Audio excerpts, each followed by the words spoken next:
আসসালামু আলাইকুম প্রিয় শিক্ষার্থীবৃন্দ। আমি ইশরাত জাহান ইবন, লেকচারার, ফিনান্স, ব্যাংকিং, বিমা, engineering university, girls school and college, তোমাদের আজকের ক্লাসে স্বাগত জানাচ্ছি। তোমরা ইতিমধ্যে সবাই অবগত আছো যে আমরা অলরেডি নৌবিমা চ্যাপ্টারটা সম্পূর্ণ শেষ করে জ্ঞান এবং অনুধাবনমূলক অংশগুলোও শেষ করেছি। আজকে আমরা এই অধ্যায়টা একদম লাস্ট ক্লাস করব। আমরা এই অধ্যায়ে সৃজনশীল প্রশ্ন দেখব। বিশেষ করে যারা এখন পরীক্ষার্থী ছিলা বা আছো তাদের জন্য তো উপকার হবেই, এখন যারা একাদশ শ্রেণী থেকে দ্বাদশ শ্রেণীতে উঠতে যাচ্ছ তাদের জন্য কিন্তু সৃজনশীল প্রশ্ন প্র্যাকটিস করার সময় এসে গিয়েছে। বেশি বেশি সৃজনশীল প্র্যাকটিস না করলে তোমরা আসলে পরীক্ষায় ভালো করতে পারবে না। তো সেই লক্ষ্যেই আসলে আজকে সৃজনশীল ক্লাস। তো তোমরা একটু ফলো করো তোমাদের বইয়ের 521 পৃষ্ঠায়। দেখো, ক, খ, গ, ঘ এই চারটি বিমা কোম্পানি একত্রে এম.এইচ. শিপওয়ার্ড কোম্পানি লিমিটেডের 40 কোটি টাকা মূল্যের পারাপথ নামক জাহাজটি সমমূল্যে বিমা করে। পারাপথ নামক জাহাজটি সমুদ্রে চলাচলের সময় নিমজ্জিত পাহাড়ের সাথে ধাক্কা লেগে চালন যন্ত্রটি নষ্ট হয়ে যায়। ফলে জাহাজ বন্দরে আনা ও মেরামত করতে গিয়ে 4 কোটি টাকা খরচ হয়। এম.এইচ. শিপওয়ার্ড কোম্পানি ক বিমা কোম্পানির নিকট থেকে পুরো ক্ষতিপূরণ আদায় করেন। পরবর্তীতে ক বিমা কোম্পানি ক, খ, গ কোম্পানির নিকট থেকে ক্ষতিপূরণ দাবি করেন। আচ্ছা, তো বুঝতেই পারছো এখানে একটা খুবই সুন্দর এবং ইম্পর্টেন্ট একটা সৃজনশীল দেখে আমি নমুনা কোশ্চেনটা চুজ করেছি।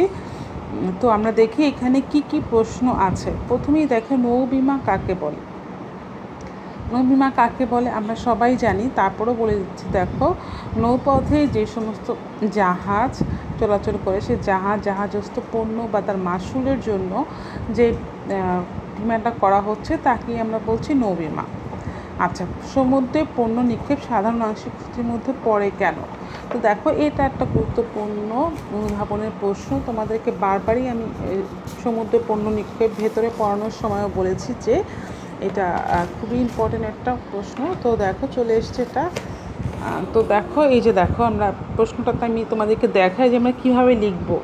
তার মানে এটা না কিন্তু তোমরা এরকম ছক করে লিখবে, জাস্ট ছক করে তোমাদেরকে ধারণা করার দেওয়া হয়েছে যে এইভাবে আমাদেরকে উত্তরটা সাজাতে হবে, ঠিক আছে? তা আমরা কিন্তু এভাবে ছক করে লিখবো না। দেখো, 1 খ, জ্ঞান অংশ। জ্ঞান অংশ কি মানে অনুধাবনের জ্ঞান অংশ। জাহাজ বা জাহাজস্থ পণ্যকে বড় বিপদের হাত থেকে রক্ষা করার জন্য বাহিত পণ্যের অংশ বিশেষ সমুদ্রে ফেলে দেওয়া হলে তাকে সমুদ্রে পণ্য নিক্ষেপণ বলে। আমরা সবাই এটা জানি, আমি নতুন করে বোঝাবো না, এটা সবাই দেখছো। তাহলে জ্ঞানের অংশটা আমরা শেষ করলাম। তাহলে এইটুকু লিখে কি আমরা শেষ করবো না? এখন আমরা যাবো অনুধাবনে। অনুধাবনের জন্য এখানে অনুধাবন লিখে প্যারা করেছে, আমরা পরীক্ষা এটা করবো না, জ্ঞান শেষ করব। দেখো, জ্ঞান শেষ করে আমরা এরকম একটা ফাঁকা দিব বা একটা প্যারা করব, করে আমরা অনুধাবনের অংশটা লিখব। সমুদ্রে পণ্য নিক্ষেপণের মূল উদ্দেশ্য থাকে পণ্যবাহী জাহাজকে কিছুটা হালকা করে ডুবে যাওয়ার হাত থেকে রক্ষা করা। এতে জাহাজ অবশিষ্ট সকল পণ্য মাসুল রক্ষা পাওয়া তা সাধারণ আংশিক ক্ষতি বিবেচিত হয়। সংশ্লিষ্ট সকলের যা পূরণ করা কর্তব্য হয়ে দাঁড়ায়, ফলে সবাই আনুপাতিক হারে ক্ষতিপূরণ করতে বাধ্য থাকে। দেখো, সমুদ্রে পণ্য নিক্ষেপের উদ্দেশ্য থাকে হচ্ছে পণ্যকে হালকা করা। এতে জাহাজ এবং অবশিষ্ট সকল পণ্য রক্ষা পায়। তার মানে পুরা জাহাজটা ক্ষতিগ্রস্ত হয় না, যেই পণ্যটা আমি পানিতে ফেললাম শুধু সেইটুকুই ক্ষতিগ্রস্ত হচ্ছে বলে সমুদ্র পণ্য নিক্ষেপকে সাধারণ আংশিক ক্ষতি বলছে। আংশিক ক্ষতি কেন? কারণ আমি আমার পুরো জাহাজ বা পুরো পণ্যের ক্ষতি করছি না, অংশ বিশেষ ক্ষতি করছি, এই জন্যই এটাকে বলা হচ্ছে সাধারণ আংশিক ক্ষতি। তাহলে আমরা যদি এভাবে সুন্দর করে বুঝিয়ে দুইটা প্যারায় লিখি, অবশ্যই আমরা অনুধাবনে 2 পাবো। আচ্ছা মেয়েরা, এখন আমরা চলে যাচ্ছি আমাদের পরবর্তী। দেখো, আমাদের প্রয়োগমূলকের প্রশ্ন। উদ্দীপকে কিছুটা ঘোলা আসছে, আমি কাছ থেকে দেখাচ্ছি। উদ্দীপকে এম.এইচ. শিপওয়ার্ড কোম্পানি কৃতক এই ধরনের বিমা করাকে কী বলে? ব্যাখ্যা করো। দেখো, এম.এইচ. শিপওয়ার্ড কোম্পানি 4টা বিমা কোম্পানির সাথে তার জাহাজটাকে বিমা চুক্তি করেছে। তো 4টা বিমা যেহেতু করেছে, তো এটাকে আমরা কি বলছি? দ্বৈত বিমা, ঠিক আছে?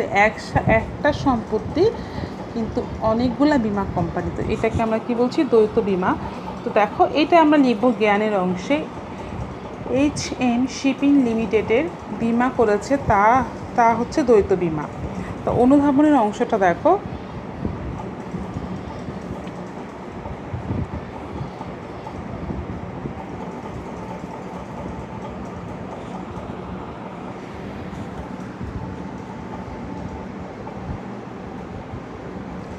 কোনো সম্পত্তি একক কোনো কোম্পানির নিকট বিমা না করে তার মূল্যবান ভাগপূর্বক একই সময়ে একাধিক কোম্পানির নিকট বিমা করা হলে তাকে দ্বৈত বিমা বলে। অধিক মূল্যের সম্পত্তি একক কোম্পানির নিকট বিমা করা হলে সেক্ষেত্রে যদি সম্পূর্ণ ক্ষতি হয় তবে বিমা কোম্পানি দেউলিয়া হয়ে যেতে পারে বা ক্ষতিপূরণ আদায়ের জটিলতা দেখে দিতে পারে। এই শঙ্কা বা ঝুঁকি থেকে রক্ষার জন্য এই ধরনের বিমা করা হয়। বুঝতেই পারছো। আচ্ছা, তো আমরা দেখলাম যে এটা সে দ্বৈত বিমা করেছে। এরপরে দেখছি যে দ্বৈত বিমাটা সে টাকাটা পাবে কিনা। হ্যাঁ, অবশ্যই টাকা পাবে। দেখো, HM শিপিং লিমিটেড তাদের 40 কোটি টাকা মূল্যের পার্বত নামক জাহাজটি একই সময়ে ক, খ ও ঘ এই 4টি বিমা কোম্পানির নিকট সমান মূল্যে অর্থাৎ 10 কোটি টাকার বিমা করে। 40 কোটি টাকা মূল্যের জাহাজ একটা কোম্পানি বিমা করা ঝুঁকিপূর্ণ বলেই তারা বিমা করেছে, তাই বিমার পরিভাষায় এটি দ্বৈত বিমা নামে গণ্য। দেখো, এখানে আমরা কত সুন্দর, কত সহজ এবং ছোট আকারে একটা প্রয়োগের উত্তর পেয়েছি। আমাদেরকে পৃষ্ঠার পরে পৃষ্ঠা লেখার কোনো দরকার নেই, জ্ঞানটা এক লাইন।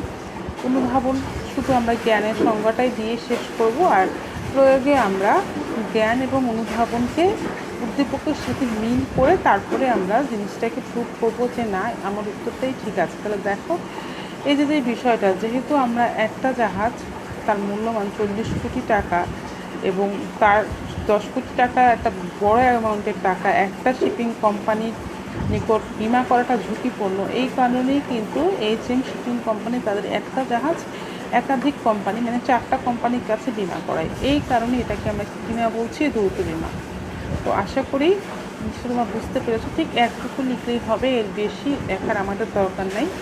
এরপরে দেখো, আমাদের উচ্চতর দক্ষতার প্রশ্নটা ছিল উদ্দীপকে ক কোম্পানি থেকে 3 কোটি টাকা আদায় করতে পারবে উল্লেখ করো। তো দেখো, এখন ক কোম্পানি হচ্ছে সম্পূর্ণ ক্ষতির টাকাটা দিয়ে দিয়েছে। এখন আমাদের প্রশ্ন করেছে যে ক কোম্পানি যে সম্পূর্ণ ক্ষতির টাকাটা দিয়ে দিয়েছে, এখন খ, গ আর ঘ থেকেই সে টাকাটা আদায় করতে পারবে কি না।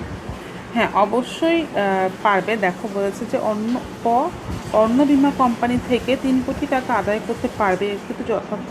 এই উত্তরের পেছনে বিমার আনুপাতিক সাহায্যের নীতির প্রতিফলন ঘটেছে।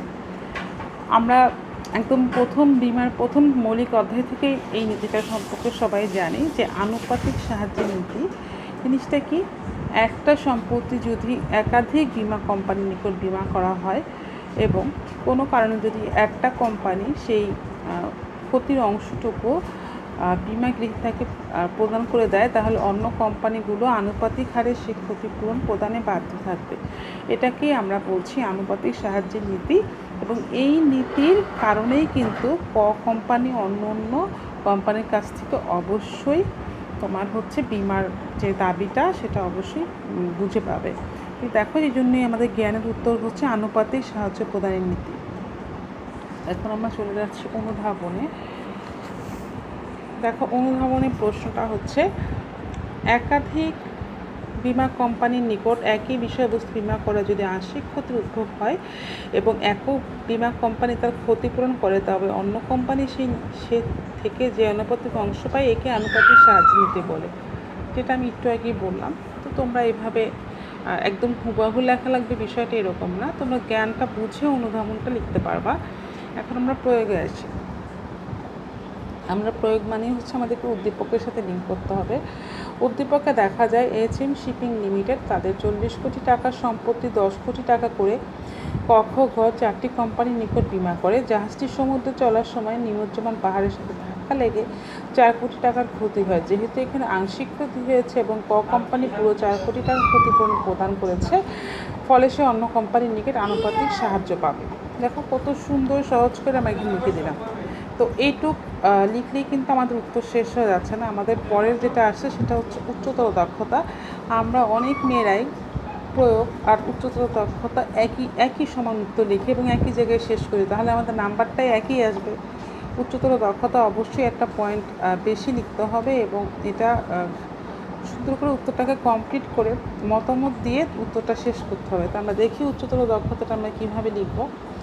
ক কোম্পানির নিকট জাহাজটির বিমাকৃত অঙ্কের পরিমাণ 10 কোটি টাকা, মোট ক্ষতির পরিমাণ 10 কোটি টাকার কম হয় MH শিপিং লিমিটেড তাদের পুরো ক্ষতিপূরণের যে কোনো কোম্পানির নিকট থেকে আদায় করতে পারে এবং সে তাই করেছে, অথচ ক কোম্পানির 1 কোটি টাকা প্রদানের কথা। তাই তার অতিরিক্ত প্রদত্ত 3 কোটি টাকা সে খ, গ ও ঘ কোম্পানির নিকট আনুপাতিক হারে আদায় করতে পারবে। তো বিষয়টা হচ্ছে এইটাই, যেহেতু 4টা কোম্পানির কাছে একত্রে একটা সম্পত্তি বিমা করা হয়েছে, টাকাটাও 4টা কোম্পানি থেকেই সে আদায় করবে। যেহেতু ক কোম্পানি পুরো টাকাটাই দিয়ে দিয়েছে, এখন ক কোম্পানির কাজ হচ্ছে অন্য 3 কোম্পানি থেকে তার অন্য যে অ্যামাউন্টটা সেটা আদায় করে নেওয়া। তাহলে এই বিষয়টাকে আমরা বলছি আনুপাতিক সাহায্যের নীতি। তো এই হলো আমাদের প্রথম সৃজনশীল প্রশ্নটা, যেটা তোমাদের বইয়ে আছে। তো আমাদের উত্তরগুলো আমাদের ঠিক এইভাবেই লিখতে হবে, খুব বেশি বড় করার প্রয়োজন নাই বা একদম ছোটও না। অতিরিক্ত বা আননেসেসারি কথা আমরা লিখব না পরীক্ষায়, শুধুমাত্র যেটুকু আমাদেরকে চাওয়া হয়েছে আমরা ঠিক অতটুকুই উত্তর দিয়ে আমরা আমাদের প্রশ্নটাকে শেষ করব। তো আমি আশা করি তোমরা সৃজনশীল লেখাটা তোমরা সবাই জানো, ছোটোবেলার থেকে লিখছো, তারপর আমরা খাতায় ওইভাবে পাই না, উত্তর তোমাদের লেখা হয় না ম্যাক্সিমামেরই। তো তোমরা এই নমুনা প্রশ্নগুলো ফলো করলে তোমরা লেখার উত্তরগুলো কীভাবে লিখবে সেটা বুঝতে পারবে। আর একটা বিষয়, তোমাদের যেহেতু এখন কলেজ বন্ধ, তোমরা বাসায় লিখবে। তোমরা যদি সৃজনশীল লেখো, যে তোমাদের একটা সৃজনশীল লিখতে তোমরা পরীক্ষায় 19 থেকে 21 মিনিট সময় পাবা, তো তোমাদেরকে ঘড়ি ধরে লিখে দেখতে হবে ঠিক এই স্টাইলে তুমি এরকম করে লিখতে তুমি পারছো কি না। তো আমাদের অনেক মেয়েরাই আছে যে আমরা ক্লাসে খুব ভালো পারি, কিন্তু আমরা পরীক্ষায় সময়ের জন্য আমাদের উত্তরটাকে সুন্দর করে খাতায় প্রেজেন্ট করতে পারি না। তো তাদের জন্য পরামর্শ হবে আমরা বাসায় লিখে আমি যদি দেখছি যে না আমার উত্তরটা আমি শেষ করতে পারছি না, সেক্ষেত্রে আমি কী করবো, সেক্ষেত্রে আমি দেখব আমার উত্তরের মেইন পয়েন্ট বা গুরুত্বপূর্ণ অংশ যেটা আমার কাছ থেকে চাওয়া হয়েছে সেটা বাদ করে যাচ্ছে কিনা। এই ক্ষেত্রে যাদের লেখা স্লো তাদের জন্য পরামর্শ হবে তোমাদের লেখায় মেন পয়েন্টগুলো আগে তুলে আনবে বা মেন পয়েন্টগুলো রাখার চেষ্টা করবে। তোমরা উত্তরকে অসম্পূর্ণ রাখবে না, সম্পূর্ণ শেষ করবে, ছোট আকারে হলেও অবশ্যই তোমার কোশ্চেনের উত্তর তোমার কাছে থাকা লাগবে। সেক্ষেত্রে যদি তুমি গল্প আছে যেটা উদ্দীপকের গল্প, সেখান থেকে কিছু অংশ কমিয়ে দিতে পারো বা আশেপাশে যেগুলো না হলেও নয় সেগুলো দিতে পারো, কিন্তু তুমি মূল উত্তরটা তোমার খাতায় অবশ্যই থাকা লাগবে। আচ্ছা, তাহলে আমাদের এটার জন্য কাজ বাসায় আমরা লিখলে আমরা বুঝতে পারবো যে আমরা কত সময় নিচ্ছি আর আমাদেরকে কোন অংশটুকু রাখতে হবে, কোনটুকু না রাখলেও চলবে। এখন দেখো আমাদের পরবর্তী কিছু প্রশ্ন আছে, যেমন ধরো নমুনা প্রশ্ন 2। এখানে আমি প্রশ্নটা দেখিয়ে দিচ্ছি। দেখো, বেঙ্গল শিপিংয়ের মালিক জনাব মামুন তার 5টি জাহাজ 1/1/2016 থেকে 30/6/2016 তারিখ পর্যন্ত সময়ের জন্য কর্ণফুলী ইন্স্যুরেন্স কোম্পানি লিমিটেডের নিকট একই বিমাপত্রের অধীনে বিমা করেন। উক্ত সময়ের মধ্যে সিঙ্গাপুর বন্দর থেকে চট্টগ্রাম সমুদ্র বন্দরে ফেরার পথে বেঙ্গল শিপিংয়ে বিমাকৃত একটি জাহাজ সামুদ্রিক ঝড়ে মুখোমুখি হয়ে ডুবে যাওয়ার উপক্রম হয়। বিপদগ্রস্ত জাহাজটিকে বিপদমুক্ত করার জন্য জাহাজের বোঝাইকৃত কিছু মালামাল সমুদ্রে নিক্ষেপ করলে জাহাজটি রক্ষা পায়। পরবর্তীতে Bengal shipping company Karnaphuli insurance কোম্পানির নিকট সমুদ্রে নিক্ষিপ্ত পণ্যের সম্পূর্ণ ক্ষতিপূরণ দাবি করলে বিমা কোম্পানিটি আনুপাতিক হারে ক্ষতিপূরণ প্রদান করা হবে জানিয়ে দেয়। অত্যন্ত গুরুত্বপূর্ণ একটা সৃজনশীল প্রশ্ন। তো এটা তোমাদের যশোর বোর্ড 2017-তে এসেছে এবং এই জাতীয় গল্প নিয়ে প্রশ্ন পরবর্তীতেও হয়েছে। তো আমরা দেখছি যে এখানে কী কী প্রশ্ন আছে। দেখো, প্রথমে বলেছে নৌ বিপদ কী, আর জ্যাটিসনের ফলে কোন ধরনের সামুদ্রিক ক্ষতির উদ্ভব হয়। আমি এই দুটো এখন আর পড়াচ্ছি না, কারণ আমরা জ্ঞান অনুধাবন আগেই শেষ করেছি এবং এখানেও লেখা আছে, আমরা একটু প্রয়োগে চলে যাই। বেঙ্গল শিপিং লিমিটেড কর্তৃক গৃহীত বিমা কোম্পানিটি কোন ধরনের বিমাপত্র ব্যাখ্যা করো। দেখো, বেঙ্গল শিপিং কোম্পানি কর্তৃক বিমাকৃত যে বিমাটা করা হচ্ছে সেটা হচ্ছে ভাসমান বিমাপত্র। ভাসমান বিমাপত্র, এটুকু আমার জ্ঞানের অংশ। দেখো, ঠিক তোমাদের লেখার স্টাইলটি এরকম হবে, ভাসমান বিমাপত্র।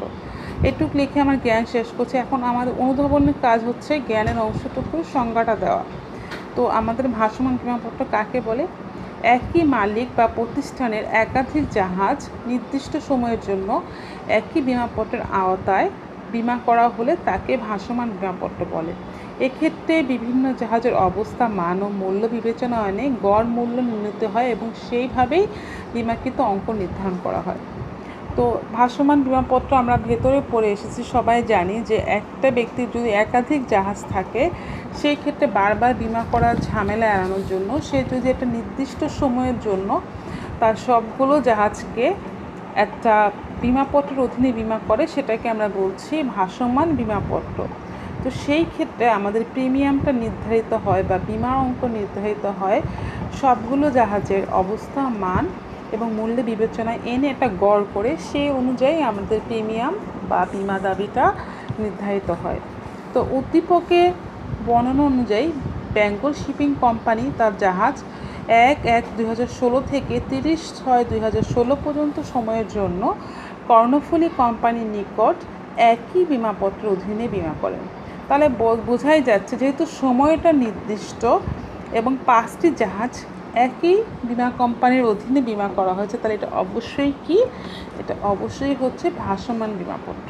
দেখো কত সহজ এবং ছোট্ট অল্প কথায় আমরা 3 নাম্বারের একটা উত্তর লিখতে পারছি এবং আমাদের প্রেজেন্টেশন যদি এরকম হয় অবশ্যই আমরা 3 পাবো। এরপরে দেখছি আমরা ঘ নাম্বার বা আমাদের উচ্চতর দক্ষতার প্রশ্নটা কি। কর্ণফুলী বীমা কোম্পানি কর্তৃক আনুপাতিক হারে ক্ষতিপূরণের সিদ্ধান্ত কতটুকু যৌক্তিক বলে তুমি মনে করো? উদ্দীপকের আলোকে মতামত দাও। দেখো, তো কর্ণফুলী কোম্পানি কি করেছে, আনুপাতিক হারে ক্ষতিপূরণ দেওয়ার কথা চিন্তা করেছে। কি আমরা উদ্দীপকে দেখেছিলাম যে সমুদ্রতে বিপদের সম্মুখীন হওয়ার কারণে কিছু মালামাল সমুদ্রতে ফেলে দিতে হয় এবং সেজন্য তোমার বীমা কোম্পানিটি আনুপাতিক হারে ক্ষতিপূরণের প্রদানে সে রাজি হয়। তাহলে আমরা দেখি এটা কি, সাধারণ আংশিক ক্ষতির কারণে আনুপাতিক হারে ক্ষতিপূরণের সিদ্ধান্ত যৌক্তিক। কেন? কারণ সম্পূর্ণ ক্ষতিপূরণ তো দিবে না, আমরা জাহাজের কিছু মালামাল ইচ্ছাকৃতভাবে আমরা ফেলে দিয়েছি, এটা আমাদের আংশিক ক্ষতি হয়েছে। তাহলে এই আংশিক ক্ষতি যেহেতু হয়েছে তাহলে অবশ্যই আনুপাতিক হারে ক্ষতি দিবে। আনুপাতিক মানে হচ্ছে পার্সেন্টেজ আকারে, যে যেই পরিমাণে ক্ষতি হয়েছে আমরা সেই পরিমাণে ক্ষতিটা প্রদান করব। আমরা বারবারই দেখো, আমি পড়ানোর সময় বলেছিলাম জেটিশন বা সমুদ্রে পণ্য নিক্ষেপণ তোমাদের জন্য অত্যন্ত গুরুত্বপূর্ণ। এটা জ্ঞান অনুধাবন প্রয়োগ এবং উচ্চতর যে মূলক অংশ আছে যে কোনো জায়গায় চলে আসতে পারে। তো আমরা তাই কিন্তু দেখছি যে 2টা উদ্দীপকেই আমাদের এটা চলে এসছে। দেখো, বিপদের সময় সমুদ্র বক্ষে সমুদ্র যাত্রার সংশ্লিষ্ট পক্ষে স্বার্থ রক্ষার জন্য স্বেচ্ছা ও যুক্তিসঙ্গতভাবে যে ত্যাগ স্বীকার করা হয় তাকে সাধারণ আংশিক ক্ষতি বা সমুদ্রে পণ্য নিক্ষেপণ বলে। তো এই যে সমুদ্রে পণ্য নিক্ষেপণ করলো, তো এটা করার ফলে কিন্তু সম্পূর্ণ ক্ষতি হয়নি, আংশিক ক্ষতি হয়েছে। উদ্দীপকে দেখা যায় বেঙ্গল শিপিংয়ের বিমাকৃত জাহাজটি সামুদ্রিক ঝড়ে ডুবে যাওয়ার উপক্রম হলে জাহাজটি বিপদমুক্ত করার জন্য জাহাজে বোঝাইকৃত কিছু মালামাল সমুদ্রে নিক্ষেপ করা হয়, এতে জাহাজটি রক্ষা পায়। এক্ষেত্রে জাহাজ, পণ্য, মাসুল এ 3টা বিষয় রক্ষা পেয়েছে, তাই নিঃসন্দেহে ক্ষতি সাধারণ আংশিক ক্ষতি। ঠিক আছে, তার মানে আমার সম্পূর্ণ জাহাজ, সম্পূর্ণ পণ্য বা পুরোটা ভাড়া নষ্ট হয় নাই, আমার অংশ বিশেষ নষ্ট হয়েছে বা ক্ষতিগ্রস্ত হয়েছে, তাহলে অবশ্যই এটা সাধারণ আংশিক ক্ষতি। তো সাধারণ আংশিক ক্ষতির বৈশিষ্ট্য হলো এটি বিশেষ কোনো উপাদান যেমন জাহাজের পণ্য মাসুলকে আলাদাভাবে প্রভাবিত না করে প্রত্যেকটাকেই প্রভাবিত করে। সমুদ্রে পণ্য নিক্ষেপ করে মালিকের পণ্য ক্ষতি হয়েছে ঠিকই, কিন্তু সুফল পেয়েছে জাহাজ ও বাকি পণ্য ও মাসুল। তাই কর্ণফুলী ইন্স্যুরেন্স কোম্পানি কর্তৃক সকল উপাদানের মধ্যে আনুপাতিক হারে ক্ষতিপূরণ বন্টনের সিদ্ধান্ত যৌক্তিক। ঠিক আছে, অবশ্যই সম্পূর্ণ ক্ষতি দিবে না, যতটুকু ক্ষতি হয়েছে তা আনুপাতিক হারে কী করবে, কর্ণফুলী জাহাজ কোম্পানি দিয়ে দিবে। তো মেয়েরা এই ছিল, দেখো তোমাদের আমি 2টা নমুনা প্রশ্নই পড়ে উত্তরগুলো বলে দিলাম এবং কীভাবে লিখতে হবে সেটাও বলেছি। অবশ্যই বাসায় তোমরা সৃজনশীল লিখবে। বারবার বলছি আমরা শুধু ম্যাথ করি, কেন যেন থিওরির অংশগুলো আমরা বাসায় লিখি না, এই কারণে পরীক্ষার সময় আমাদের গুরুত্বপূর্ণ তথ্যগুলো ছুটে যায়। আমরা যদি বাসায় লিখি তাহলে আমাদের পরীক্ষায় অবশ্যই যে অংশটা আমি বাসায় লিখলে আমি বুঝতে পারবো যে আমি এই অংশটা গুরুত্বপূর্ণ, আমি এটা ছেড়ে দিচ্ছি। বা তাড়াহুড়াতে পরীক্ষার সময় আমাদের নার্ভিং সিস্টেমও অনেক দুর্বল থাকে, এই কারণে আমাদের গুরুত্বপূর্ণ অংশ ছুটে যেতে পারে। তো ভালো নাম্বার পাওয়ার একটাই উপায়, বাসায় আমাদেরকে থিওরিও লিখতে হবে এবং সৃজনশীল লিখতে হবে। তার মানে সব না, তুমি 2-3টা লেখো একটা চ্যাপ্টার থেকে, তাহলেই এনা। তো তোমাদের এই অধ্যায়টা শেষ। তোমরা বাসায় বাকি যে সৃজনশীলগুলো আছে সেগুলো প্র্যাকটিস করবে। অবশ্যই তার থেকে 2টা প্রশ্ন বাসায় লিখবে তোমরা, 3 নাম্বার প্রশ্নটা এবং